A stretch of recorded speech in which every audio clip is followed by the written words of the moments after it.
জয় যিশু। ঈশ্বরের আশীর্বাদ, ঈশ্বরের অনুগ্রহ আপনাদের সঙ্গে থাকুক। অনুগ্রহ প্রার্থনা ভবন থেকে আরেকটি বার আমি প্রভু যিশু খ্রিস্টের বাক্যকে নিয়ে আপনাদের কাছে উপস্থিত হয়েছি। আমি বিশ্বাস করি প্রত্যেকটা দিন ঈশ্বর আপনাকে শক্তি দিচ্ছে, সামর্থ্য দিচ্ছে, আর আপনারা এই 21 দিনের যে প্রার্থনার বিষয় সেটা আপনারা করছেন। প্রধান উদ্দেশ্য এই প্রার্থনায় আমরা যেন 3টে বেলা প্রভুর উপস্থিতিতে আসতে পারি, ঈশ্বরের ঘনিষ্ঠতায় আসতে পারি, আর এই প্রার্থনা আপনাকে আরো বলবান আর শক্তিশালী করে তুলবে। ঈশ্বর আপনার সঙ্গে থাকুক। আসলে আমরা একবার দেখব ঈশ্বরের বাক্য আজকের দিনের জন্য কি রয়েছে। আজকের দিনের প্রধান বাক্য হয়ে যাচ্ছে ঈশ্বরেতে আমরা যেন তার নিগূঢ় তথ্যকে জানবার ইচ্ছা রাখি। ঈশ্বরের গুপ্ত রহস্য, ঈশ্বরের গুপ্ত উদ্দেশ্যকে আমরা যেন বুঝতে সক্ষম রাখি, ইচ্ছা রাখি। দেখুন, ঈশ্বরের বিষয় হয়ে যাচ্ছে অনেকে ঈশ্বরকে আরাধনা করে, অনেকে ঈশ্বরের উপাসনা করে, কিন্তু ঈশ্বর কি চাইছে, ঈশ্বরের যে গোপন বিষয়গুলো যেটা ঈশ্বর বলতে চাইছে সেটাই কিন্তু লোকরা ধরতে চায় না। লোকরা নিজেদের ইচ্ছে অনুযায়ী কাজ, কিন্তু জানতে হবে আমরা এই পৃথিবীতে কার জন্য রয়েছি? আমরা ঈশ্বরের জন্য রয়েছি, ঈশ্বরের উদ্দেশ্যর জন্য রয়েছি।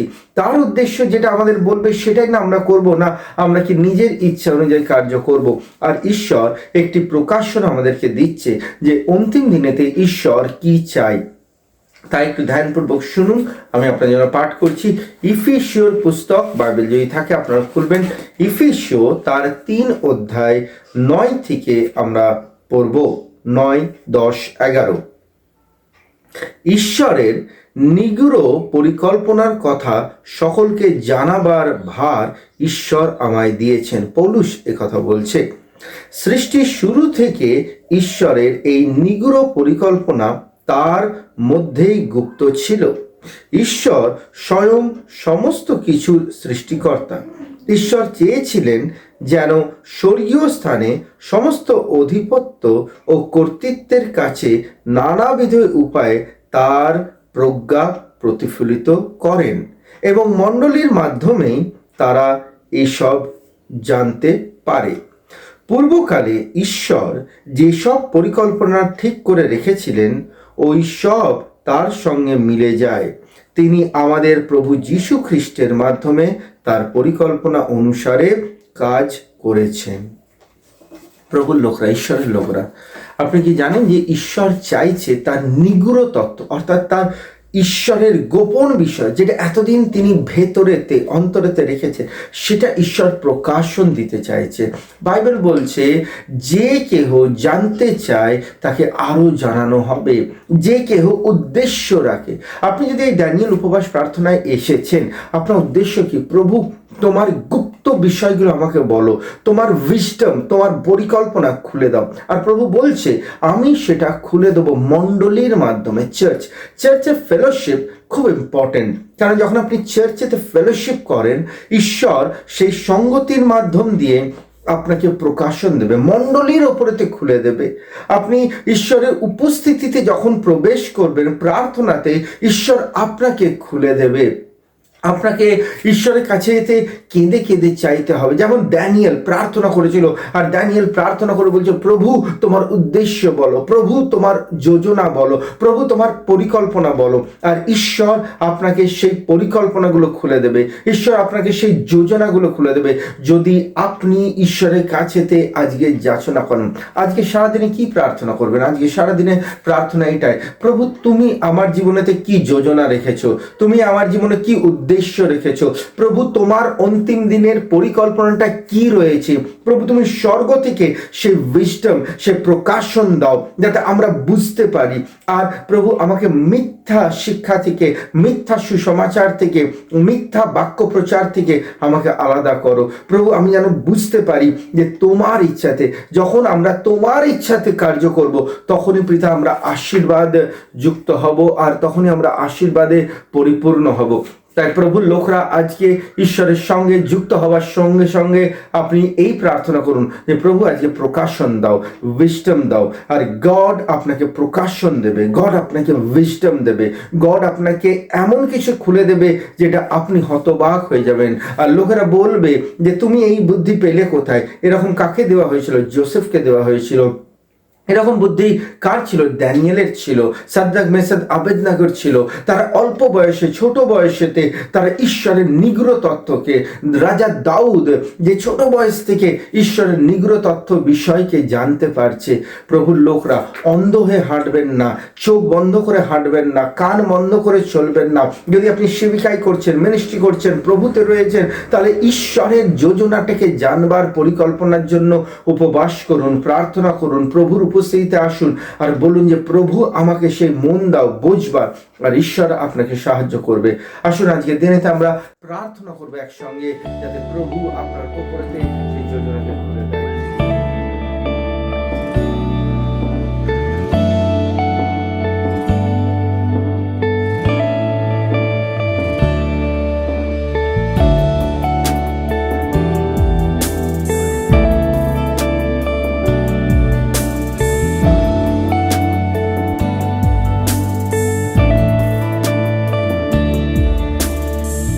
तेरे जैसा कौन है जो मेरा भला करे, मेरा भरोसा सिर्फ तुझ पर प्रभु। तेरे जैसा कौन है जो मेरा भला करे, मेरा भरोसा सिर्फ तुझ पर प्रभु। मेरे जीवन का स्वामी आधार बना तू प्रभु जी, तू नहीं तो मेरा जीवन व्यर्थ हो जाएगा। मेरे जीवन का स्वामी आधार बना तू प्रभु जी, तू नहीं तो मेरा जीवन व्यर्थ हो जाएगा। आराधना एलोहीम, आराधना अदोनाय, आराधना यीशुआ, आराधना एल शेदाई, आराधना एलोहीम, आराधना अदोनाय, आराधना यीशुआ, आराधना। সর্বশক্তিমান ঈশ্বর, বাহিনীগণের সদা প্রভু, রাজার রাজা, প্রভুর প্রভু, তুমি আদি থেকে অন্তর রয়েছো, তুমি আলফার ওমেগা, তোমার নামেতে সবকিছু সৃষ্টি হয়। তুমি আদোনাই ঈশ্বর, তুমি প্রভু, তুমি ঈশ্বর যে আমাদেরকে নির্মাণ করেছো। এল এলোহিম। बेचैनी में मुझे पाकर आंसू मेरे पोंछे तूने, आंखों की पुतली जैसे जीवन भर संभाला मुझे। बेचैनी में मुझे पाकर आंसू मेरे पोंछे तूने, आंखों की पुतली जैसे जीवन भर संभाला मुझे।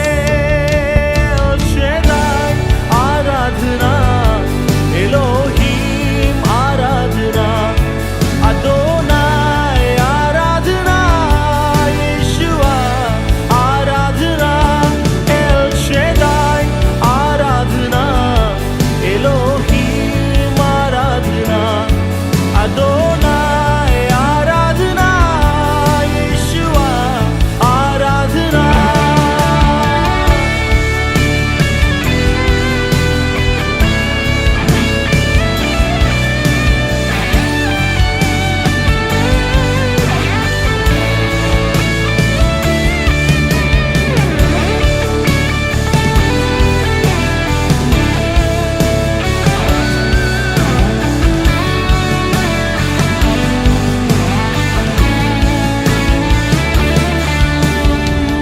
मृत्यु के रास्ते पर टूटे दिल को लिए खड़ा था, चंगा करने वाला बनकर मुझे नया जीवन दिया। मृत्यु के रास्ते पर टूटे दिल को लिए खड़ा था, चंगा करने वाला बनकर मुझे नया जीवन दिया। एल शेदाई, आराधना एलोहीम, आराधना अदोनाय, आराधना यीशुआ,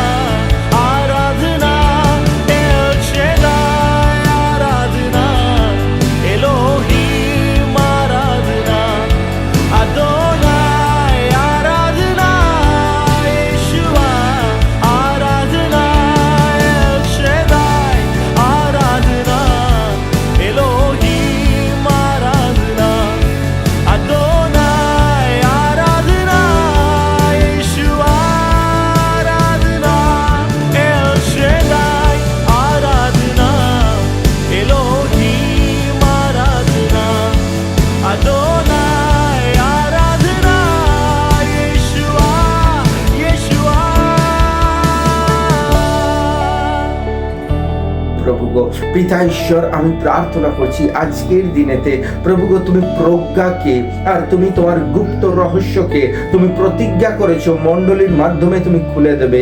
আমি প্রার্থনা করছি পিতা, এক একজন ব্যক্তি, এক একজন পালক, এক একজন প্রভু তোমার দাস আর দাসী যখন প্রভু তারা মণ্ডলীতে আসে, প্রভু তুমি সেই সমস্ত মণ্ডলীর ওপরে তোমার প্রকাশন করে দাও, যারা জাগ্রত ভাবে তোমার উপস্থিতিতে থাকতে পারে, তারা বুঝুক অন্তিম দিনে তুমি কি চাইছো। প্রভু শুধুই কি সুসমাচার, শুধুই কি প্রভু গো আমরা দিয়ে লোককে বলবো, তার থেকেও আরো অনেক গুপ্ত রহস্য আছে, গুপ্ত বিষয় রয়েছে যেটা তুমি খুলাসা করতে চাও তোমার পুত্র প্রভু যীশু খ্রিস্টের মাধ্যম দিয়ে। আমি প্রার্থনা করছি প্রভু, পবিত্র আত্মার প্রজ্ঞাকে দাও প্রভু, লোকেরা আরো তোমার সঙ্গে আসুক প্রভু। শুধু পাওয়ার মিনিস্ট্রি নয়, যেখানেতে সামর্থ্য, শক্তি, চাঙ্গাই, মিরাকলস শুধুমাত্র নয়, কিন্তু পিতা তোমাতে টিকে থাকবার জন্য, তোমার উপস্থিতিতে যুক্ত থাকবার জন্য আমাদেরকে প্রভু গো তোমার আত্মাতে পরিচালিত করো প্রভু। যখন আমরা উপবাসে যাই, নিজেকে প্রভু গো তোমার কাছেতে নম্র করি, তুমি সাহায্য করো যেন আমরা তোমার উপস্থিতিতে আরো এগোতে পারি প্রভু। যীশু খ্রিস্টের নামেতে আমি প্রার্থনা করছি, যারা এই সময়তে এই বাক্যকে শুনছে, যারা এই সময়তে এই বাক্যকে প্রভু অধ্যয়ন করছে, প্রভু তুমি তাদের প্রকাশন দাও প্রভু। মানুষ বুদ্ধির অভাবে বিনষ্ট যেন না হয়, মানুষ নিজের জীবনেতে প্রভু তোমার উপর আস্থা রাখুক আর সমস্ত কিছুকে দেখুক প্রভু। আমি বিশ্বাস করলাম প্রভু তুমি কার্য করবে, তোমার অনুগ্রহ আর তোমার দয়া আমাদের সঙ্গে বিস্তারিত হবে প্রভু। এই 21টা দিনে প্রত্যেকটা দিন আমাদেরকে প্রভু তুমি নির্মাণ করো আর তোমার মতো করে তৈরি করো। সবকিছুকে প্রভু তোমার হাতে নিচেতে রেখে আজকের এই বিনতি, প্রার্থনা, নিবেদন প্রভু যীশু খ্রিস্টের নামেতে আমরা চাইলাম, শোনো, সুগ্রাহ্য করো, আমেন। প্রভু আশীষ করুক আপনাদের সঙ্গে। আজকে শুক্রবার দিনে আজকের বাক্যকে আপনারা পেলেন। শনি আর রবি এই দুটো দিন আমাদের প্রার্থনা চার্চের মধ্যে হবে। ঈশ্বর আপনার সঙ্গে থাকুক। আর সোমবার দিন আবার আপনাদের সঙ্গে আসছি ঈশ্বরের বাক্যকে নিয়ে। ততক্ষণ প্রভুর শান্তি আর আশীষ আপনাদের সঙ্গে যুক্ত থাকুক। প্রভু আপনাদের সঙ্গে থাকুক। জয় যিশু।